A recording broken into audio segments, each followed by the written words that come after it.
Hello everyone, कैसे हैं आप सब। आई होप आप सभी अच्छे होंगे। तो आज की इस वीडियो में हम एडवांस न्यूमेरिकल एनालिसिस का लेक्चर नंबर 25 करेंगे, जिसमें हमारे पास टॉपिक रहेगा गिवंस मेथड से हमारे पास जो मैट्रिक्स दे रखी है उसे ट्राई डायगोनल फॉर्म में रेड्यूस करने का। बहुत ज़्यादा लेंथी क्वेश्चन नहीं है, छोटा सा क्वेश्चन है, बट प्रीवियस ईयर क्वेश्चन में आपसे पूछा गया है, 2017 में ये पूछा हुआ क्वेश्चन है, इसलिए हम इस क्वेश्चन को कर रहे हैं। ठीक है, तो हमारे पास क्या है कि हमारे पास एक मैट्रिक्स दे रखी है और हमें गिवंस मेथड, गिवंस हमारे पास एक मेथड का नेम है। ठीक है, गिवन मतलब ये नहीं कि हमें दे रखा है, गिवन एक मेथड का नेम है यहाँ पर। ठीक है, तो गिवंस मेथड का यूज करते हुए अपनी जो मैट्रिक्स है ये इसे ट्राई डायगोनल फॉर्म में रेड्यूस करना है। अब ये ट्राई डायगोनल फॉर्म क्या होती है, देखो डायगोनल तो आप सभी को पता होगा, ये मैट्रिक्स है तो ये हमारे पास डायगोनल होता है। ठीक है, अब यहाँ पे ट्राई डायगोनल बोल दिया है। ट्राई डायगोनल मतलब तीन डायगोनल, तो हमारे पास जो मेन डायगोनल है उससे एक ऊपर वाला डायगोनल और एक नीचे वाला डायगोनल, तो ये हमारे पास तीन डायगोनल बन जाते हैं। और ये अगर सिर्फ किसी मैट्रिक्स में सिर्फ ये तीन डायगोनल में ही हमारे पास वैल्यूज हो तो वो हमारे पास ट्राई डायगोनल फॉर्म बन जाती है। ठीक है, इसका मतलब क्या है, अगर सिर्फ इन तीन डायगोनल में वैल्यूज है, इसका मतलब हमारे पास एक तो ये बचा, एक ये बचा एलिमेंट, ये दोनों वैल्यूज हमारे पास जीरो होनी चाहिए, तो हमारे पास कहेंगे कि जो मैट्रिक्स है वो ट्राई डायगोनल फॉर्म में रेड्यूस हो गई है। ठीक है, ये चीज के लिए अब देखो यहाँ पे हमारे पास 3x3 मैट्रिक्स है, इसलिए हमारे पास सिर्फ दो ही एलिमेंट्स आए हैं। अगर मान लो हमारे पास 4x4 मैट्रिक्स होती है, जैसे कि यहाँ पर मान लेते हैं कुछ भी 1 1 1 1, ठीक है, इधर भी हम कुछ 1 1 1 ही ले लेते हैं सब जगह। ठीक है, इजीली हमारे पास मैट्रिक्स का एग्जांपल बन जाएगा। ठीक है, अब देखो एक मैट्रिक्स तो हमारे पास एक डायगोनल तो हमारे पास ये बन जाएगा इस मैट्रिक्स का, एक इसके नीचे वाला ये बन जाएगा, इसके ऊपर वाला हमारे पास ये बन जाएगा। ठीक है, अब यहाँ पर हमारे पास तीन एलिमेंट्स 1 2 3 ऊपर बचे हैं और तीन एलिमेंट्स हमारे पास नीचे बचे हैं, तो इन तीनों को हमें रेड्यूस करना पड़ेगा जीरो में अगर 4x4 की मैट्रिक्स है। ठीक है, बाकी आपसे अगर बाई चांस क्वेश्चन पूछा जाता है तो आपसे 3x3 का ही पूछा जाएगा, 4x4 का नहीं पूछा जाएगा। ये मैंने सिर्फ आपको कंसेप्ट क्लियर करने के लिए बता दिया था कि हम जब ट्राई डायगोनल फॉर्म में रेड्यूस करते हैं इसका मतलब है कि सिर्फ उस मैट्रिक्स में तीन डायगोनल वाले एलिमेंट्स ही वहां पर एग्जिस्ट करने चाहिए, बाकी सबकी वैल्यूज हमारे पास जीरो होनी चाहिए। ठीक है, इतनी चीज क्लियर है। अब हम इसे करेंगे कैसे, पूरा प्रोसीजर है, अच्छे से एक स्टेप बाय स्टेप हम अपने क्वेश्चन को सॉल्व करेंगे। देखो ये जो हमारे पास मैट्रिक्स है उसमें नॉन ट्राई डायगोनल एलिमेंट कौन सा है, एक ये वाला 3 है और एक ये वाला 3 है। ठीक है, तो हम सबसे पहले क्या लिखेंगे, in the given matrix, in the given matrix, हमारे पास जो गिवन मैट्रिक्स है उसमें हमारे पास जो नॉन ट्रायगोनल एलिमेंट है वो क्या है, the non try diagonal element is हमारे पास कौन कौन से एलिमेंट, देखो एक तो हमारे पास ये, इसे किस तरह से लिख सकते हैं, a13 इक्वल्स टू हमारे पास 3 है, एंड जो दूसरा है वो क्या है, a ये वाला एलिमेंट है तो a का 3 1। ठीक है, थर्ड रो का फर्स्ट एलिमेंट है तो a31 इक्वल्स टू 3। तो ये दोनों एलिमेंट्स हमारे पास इस मैट्रिक्स में ऐसे हैं जो नॉन ट्राई डायगोनल एलिमेंट्स हैं। ठीक है, तो हमें इन दोनों को ही रेड्यूस करना है जीरो में। ठीक है, which have to be reduced to 0। ठीक है, अब हम इसे जीरो में रेड्यूस करेंगे। अब करेंगे कैसे, अपनी एक ऑर्थोगोनल मैट्रिक्स लेके। ठीक है, नाउ वी विल टेक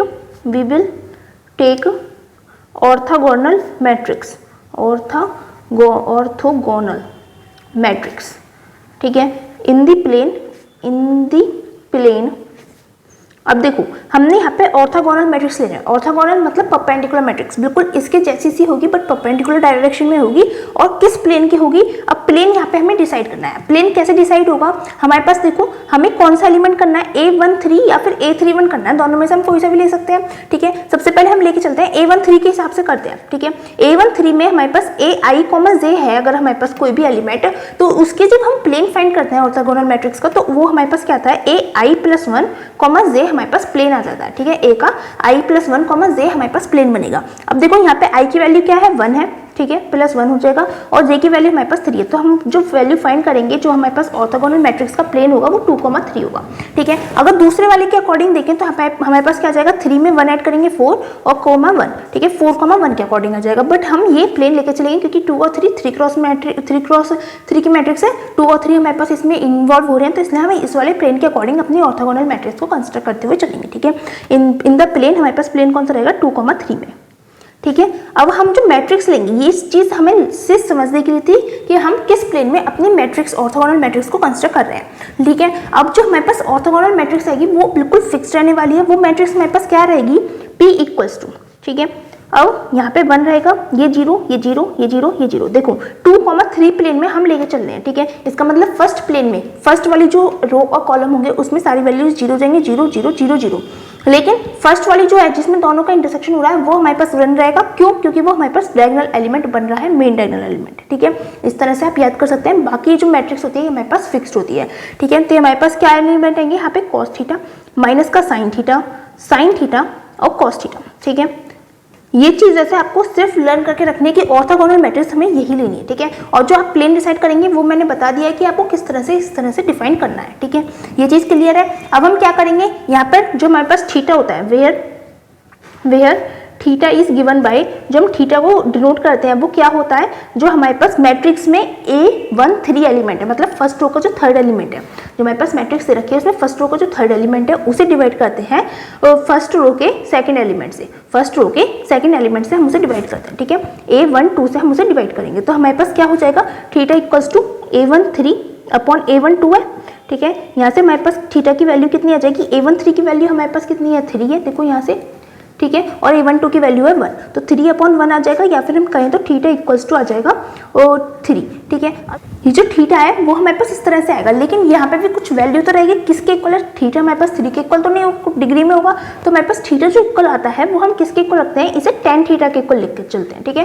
क्योंकि हमारे पास एक तरह से स्लोप है और स्लोप हमारे पास tan थीटा के अकॉर्डिंग आता है, ठीक है। तो हमारे पास ये भी tan थीटा हो जाएगा और ये भी हमारे पास tan थीटा रहेगा, यहाँ पे भी हमारे पास tan थीटा हो जाएगा, तो tan थीटा इक्वल्स टू 3। तो यहाँ से हमारे पास tan थीटा की वैल्यू आ चुकी है इक्वल्स टू 3। हमें क्या क्या चाहिए, cos थीटा चाहिए और sin थीटा चाहिए, ठीक है। अब cos थीटा और sin थीटा हम कैसे फाइंड कर सकते हैं, हम अपना जो sin theta cos theta find करने के लिए परपेंडिकुलर हाइपोटेन्यूज की हेल्प से हम फाइंड कर सकते हैं। tan थीटा क्या होता है, परपेंडिकुलर अपॉन बेस होता है, तो परपेंडिकुलर हमारे पास 3 हो गया, बेस हमारे पास 1 हो गया, ठीक है। ये हमारे पास क्या आ जाएगा, 3 3 9 + 1 10, √10 हमारे पास हाइपोटेन्यूज आ जाएगी, ठीक है। तो ऐसे हम फाइंड कर सकते हैं sin थीटा क्या हो जाएगा, क्या होता है, परपेंडिकुलर अपॉन हाइट होता है, ठीक है, हाइपोटेन्यूज, सॉरी, 3/√10 हो जाएगा sin थीटा। एंड हम अगर cos थीटा फाइंड करेंगे तो cos थीटा क्या होता है, बेस अपॉन हाइपोटेन्यूज, तो 1/√10 हो जाएगा, ठीक है। अब हमारे पास sin थीटा की वैल्यू है, cos थीटा की वैल्यू है, p में अपनी वैल्यू पुट करते हैं, ठीक है। तो p हमारे पास क्या हो जाएगा, p इक्वल्स टू, ठीक है, ये 1 है, ये 0 0 0 0, ये तो एज इट इज है। cos थीटा की वैल्यू 1/√10 माइनस का sin थीटा की है 3/√10, लेकिन माइनस का है तो माइनस साइन लगा दिया, ठीक है।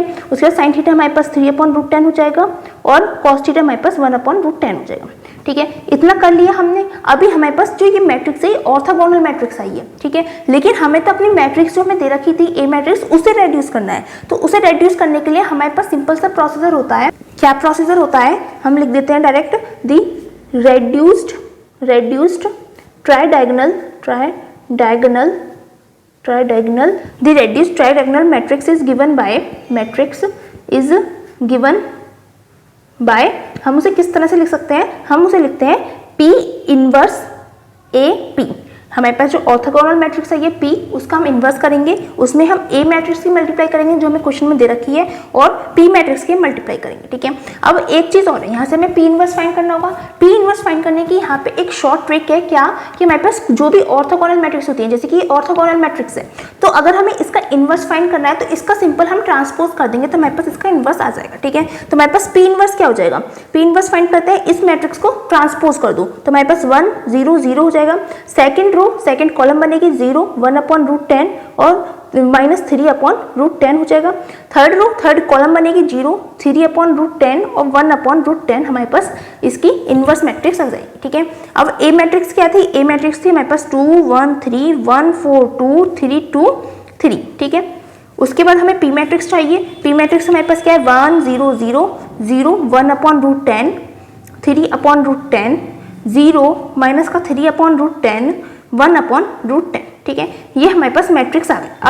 अब जो हमारे पास रिजल्ट आएगा, कैसे आएगा रिजल्ट, पहले इन दोनों मैट्रिक्स का मैट्रिक्स मल्टीप्लिकेशन करना है, जो रिजल्ट आया उसका इसके साथ मैट्रिक्स मल्टीप्लिकेशन करना है, फिर हमारे पास तीनों मैट्रिक्स मल्टीप्लिकेशन का जो फाइनल रिजल्ट आएगा वही हमारे पास रेड्यूस्ड ट्रायंगुलर मैट्रिक्स होगी, जिसका मैं आंसर डायरेक्ट लिख देती हूँ। हमारे पास क्या मैट्रिक्स आने वाली है, वो 2√10 आएगा, इधर 0 हो जाएगा, इधर √10 रहेगा, इधर 43/10 होगा, इधर माइनस का 19/10 रहेगा, इधर 0 होगा, इधर माइनस का 19/10 और ये 39/10 हमारे पास इस तरह से मैट्रिक्स बनेगी, ठीक है। अब देखो यहाँ पे आप आराम से देख सकते हैं जो मैट्रिक्स हमारे पास आई है कि हमारे पास एक डायगोनल तो ये रहा, दूसरा डायगोनल हमारे पास ये है, तीसरा डायगोनल हमारे पास ये है। इससे अलग हमारे पास एक एलिमेंट ये है, एक एलिमेंट ये है, ठीक है, और ये दोनों हमारे पास जीरो है। इसका मतलब हमारे पास जो रेड्यूस मैट्रिक्स जो हमारे पास मैट्रिक्स थी वो हमने ट्राई डायगोनल फॉर्म में रेड्यूस कर दिया और इस तरह से हमारे पास ये जो क्वेश्चन है वो कंप्लीट हो गया है। आई होप आपको ये क्वेश्चन अच्छे से समझ में आ गया होगा।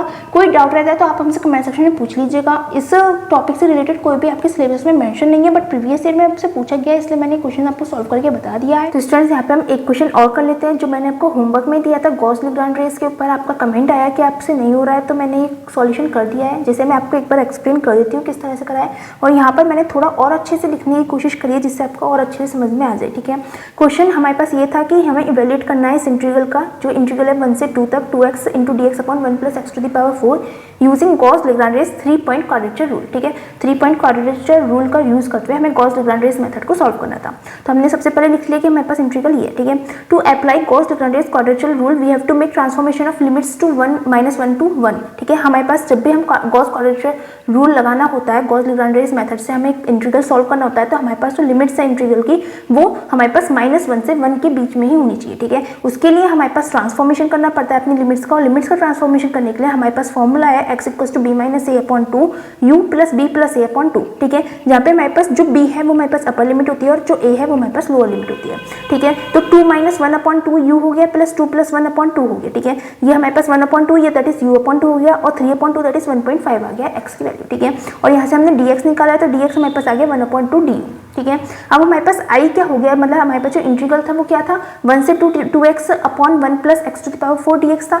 dx की जगह पर हम du लिख सकते हैं। अब अगर हम du लिख रहे हैं dx की जगह पर, तो 1/2 से मल्टीप्लाई होगी तो 1/2 हमारे पास आ गया, ठीक है। अब हमारे पास जो x है वो हमारे पास इस वाले अकॉर्डिंग हमारे पास x u का फंक्शन हो गया है, तो हमने x को u के फंक्शन की तरह डिनोट कर दिया, ठीक है। सेम ऊपर और सेम नीचे, ठीक है। 2x u हो गया है प्लस अपॉन में 1 प्लस एक्स यू की होल पावर 4 हमारे पास आ गया, ठीक है। ये चीज़ क्लियर होगी। हो सकता है आपको लास्ट लेक्चर में इस चीज़ में डाउट हो, यहाँ पे मैंने और थोड़ा सा बेटर तरीके से लिखने की कोशिश करी है, हो सकता है आपको ये ज़्यादा अच्छे से समझ में आए, ठीक है। तो हमारे पास इंटीग्रल किस फॉर्म में आ गया, i इक्वल्स टू 1/2, तो एज इट इज रहा, इंटीग्रेशन -1 से 1 ही हो गया। और ये जो हमारे पास फंक्शन था ये से हम ले लेते हैं f(x), ठीक है। ये हमारे पास x और u का फंक्शन है, तो f(x) और x हमारे पास u का फंक्शन है, तो इस तरह से हमने इस पूरे फंक्शन को डिनोट कर दिया है, ठीक है। इनटू में आ गया du, ठीक है। जहाँ पे हमारे पास जो f(x) है वो इस तरह से डिनोट हो रहा है और जो x(u) है वो हमारे पास ये है, ठीक है। ये चीज़ क्लियर होगी। अब हमारे पास गॉस-लेग्रांड रेस क्वाड्रेचर रूल के अकॉर्डिंग i इक्वल्स टू होता है, देखो क्या हो जाएगा, 1/2 तो हमारे पास ये आ रहा है, ठीक है, ये आ गया। फिर हमारे पास ये जो इंटीग्रेशन है वो किसके इक्वल होगा, समीशन i इक्वल्स टू 1 से 3, मतलब हम 3 पॉइंट क्वाड्रेचर रूल यूज कर रहे हैं, इसका मतलब 3 पॉइंट्स तक ऐड होगा, w1 fx1 plus w2 fx2 plus w3 fx3। तो हमने यहाँ पर एक साथ लिखकर i के वैल्यू पुट करके i इक्वल्स टू 1 से 3 का समीशन शो कर दिया, ठीक है। अगर ये चीज़ आपको समझ में नहीं भी आ रही है तो आप स्किप कर सकते हैं, इस पर कोई डाउट नहीं है, ठीक है, कोई प्रॉब्लम नहीं है, ठीक है। अब हमारे पास क्या हो जाएगा, हमने क्वेश्चन नंबर 1 कंसिडर कर लिया, नहीं समझ में आ रहा तो इसे स्किप कर दीजिएगा लाइन को, ठीक है। अब हम u1 के लिए, u1 हमारे पास किसके इक्वल होता है, माइनस का रूट 3/5 के इक्वल होता है, जिसकी अप्रोक्सीमेट वैल्यू हमारे पास इसकी इक्वल होती है, ठीक है। तो यहाँ से हमने x1 की वैल्यू फाइंड करी, x1 की वैल्यू हमारे पास कैसे आएगी, u1 की वैल्यू डालेंगे तो हमारे पास x1 की वैल्यू आ जाएगी, तो u/2 1.5 हमारे पास ऐसे प्लस u हमारे पास ये है अपॉन में 2 कर दिया, तो हमारे पास x1 की वैल्यू आ गई। सिमिलरली हमने u2 हमारे पास 0 होता है तो हमने x2 की वैल्यू फाइंड कर ली, u3 हमारे पास रूट 3/5 होता है तो यहाँ से हमने x3 की वैल्यू फाइंड कर ली, इस फॉर्मूले में अपनी वैल्यू पुट कर ली, ठीक है। अब u1 u2 u3 की हेल्प से x1 x2 और x3 की वैल्यूज आ चुकी हैं। अब x1 x2 x3 की वैल्यूज हम fx में पुट करके fx1 fx2 और fx3 की वैल्यूज आराम से फाइंड कर सकते हैं, ठीक है। तो नेक्स्ट लाइन में हम वही करने वाले हैं। तो नेक्स्ट लाइन में हमने क्या करा है, हमारे पास fx था 2x/1 plus x to the power 4 के इक्वल था। fx1 क्या हो जाएगा, जहाँ पर भी x है वहाँ पे x1 की वैल्यू हम पुट करते हुए चलेंगे, 2 इंटू x1 की वैल्यू हमारे पास ये आई थी अपॉन में 1 प्लस x1 की वैल्यू की पावर 4, ठीक है। सॉल्व करेंगे तो हमारे पास ये आ जाएगा, fx2 में हमने x2 की यहाँ पे वैल्यू पुट कर दी 2x2 अपॉन 1 प्लस x2 की पावर 4, ठीक है। सॉल्व करा, हमारे पास ये वैल्यू आ गई और सिमिलरली x3 के लिए हमारे पास ये वैल्यू आ गई, ठीक है। इतना आप आराम से कर सकते हैं, बस कैलकुलेटर से आपको कैलकुलेशन करनी है। कैलकुलेशन बड़ी है इसलिए इसमें कैलकुलेटर का यूज आपको करना कंपल्सरी हो जाएगा, वरना आपका पूरे पेपर में सिर्फ एक यही क्वेश्चन हो पाएगा, वो भी पता नहीं पूरा हो पाए या नहीं हो पाए, क्योंकि कैलकुलेशन इतनी बड़ी है, पावर में 4, उसके बाद वो डिवाइड हो रहा है, तो बहुत बड़ी कैलकुलेशन है, ठीक है। अब हम क्या कर रहे हैं, हमारे पास fx1 fx2 और fx3 की वैल्यू आ चुकी है। अब हम इक्वेशन 1 से क्या कह सकते हैं, इक्वेशन 1 कौन सी मानी थी हमने, जिसमें हमने समीशन i इक्वल्स टू 1 से 3 लिया था और wi fx ui को हमने इक्वेशन नंबर 1 कंसिडर किया था, i इक्वल्स टू ये था, ठीक है। तो हमारे पास यहाँ से ये आ गया, या फिर अगर आपको ये वाली इक्वेशन समझ में नहीं आई है, जो मैंने कहा था, अगर समझ में नहीं आया तो आप स्किप कर सकते हैं। तो हम क्या लिख सकते हैं, अगर आप स्किप कर रहे हैं तो यहाँ पे लिख दीजिएगा बाय गॉस लेग्रांड 3 पॉइंट क्वाड्रेचर रूल हमारे पास इंटीग्रेशन इसके इक्वल आ जाएगा।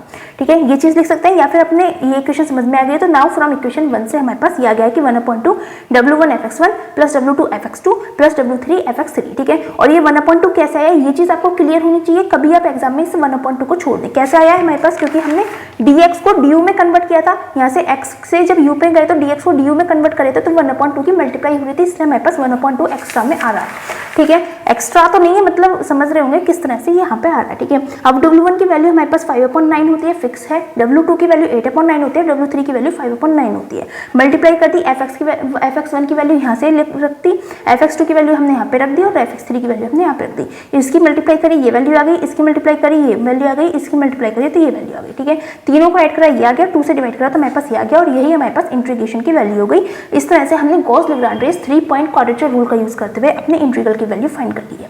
ठीक है, आई होप आपको ये जो क्वेश्चन है आप समझ में आ गया होगा अच्छे से। अगर फिर भी कोई डाउट रहता है तो आप हमसे कमेंट सेक्शन में बता दीजिएगा, हम और अच्छे से एक्सप्लेन कर देंगे। लेकिन अगर आप कमेंट सेक्शन में बताएं तो प्लीज ये पॉइंट जरूर मेंशन कर दीजिएगा कि आपको कहाँ से समझ में नहीं आ रहा है, जिससे वहाँ पे स्पेशल फोकस से बता सकते हैं। और स्टूडेंट्स, इसी के साथ हमारे पास जो यूनिट नंबर 2 है एडवांस न्यूमेरिकल एनालिसिस की, वो भी कंप्लीट होती है। इसमें बस एक टॉपिक बचा है, बेयर-स्टोक्स मेथड। वो बहुत ज्यादा बड़ा मेथड है, उसमें बहुत ज्यादा कैलकुलेशन होने वाली है, उसके फॉर्मुलेस भी बहुत बड़े हैं, तो उस टॉपिक को हम फिलहाल के लिए स्किप कर रहे हैं। जब हमारे पास पूरी बुक कंप्लीट हो जाएगी तो उसके बाद उस टॉपिक को हम देख लेंगे। ठीक है, अभी वो हम नहीं कर रहे हैं क्योंकि वो इतना इंपॉर्टेंट भी नहीं है, आपके पास ज़्यादा उससे क्वेश्चन नहीं आने के चांसेस हैं क्योंकि उसकी कैलकुलेशन बहुत ज़्यादा है, और बाई चांस आ जाता है तो उसमें कुछ ना कुछ ऑप्शनल में दे रखा होगा, तो आप उसे जरूर उसे कर लीजिएगा, क्योंकि वो वैसे भी आपसे नहीं होने वाला है। बहुत बड़ी उसमें कैलकुलेशंस और बहुत बड़े फॉर्मूलाज का उसमें यूज होने वाला है। ठीक है, तो इसी के साथ यूनिट 2 हमारे पास कंप्लीट होती है। अगर कोई डाउट रहता है तो आप हमसे कमेंट सेक्शन में पूछ लीजिएगा, और अगर आपको मेरी वीडियोस अच्छी लग रही है तो प्लीज हमारी वीडियोस को लाइक कीजिएगा, अपने फ्रेंड्स के साथ शेयर कीजिएगा, एंड हमारे चैनल को सब्सक्राइब कीजिएगा। Thanks for watching.